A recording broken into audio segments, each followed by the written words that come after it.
Hi, and in this video I'm going to be showing you paragraphs in HTML. So first let's add the opening tag and write the letter P, since paragraph starts with the letter P. And now let's write the text that we want inside. So I'm going to write paragraph just as an example.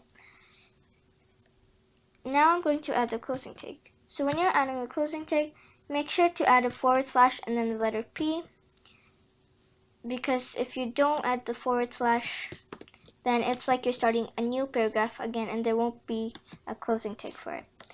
So make sure you add a forward slash, only then it becomes a closing tag. Now you can save it,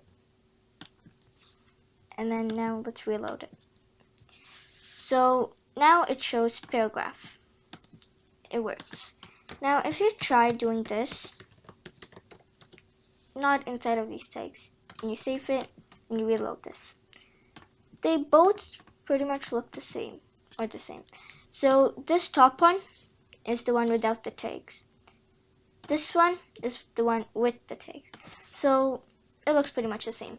But if you're styling it, which is CSS, that's a language to style web pages, then you cannot do it if it's for this, because this does not have any tags. Well, this does. So when you're using CSS, you would write it inside of this tag. But you cannot do it for this because there is no tag. So it won't work for this. But if you don't want to change it, if you don't want to change the color of the text or the font size, like a more specific font size, etc., then you can stay with this. But this is what normally we would do. So that's how you write paragraphs in HTML. Thanks for watching this video. Hope you found this video helpful. We will be posting more videos soon. Keep watching and bye!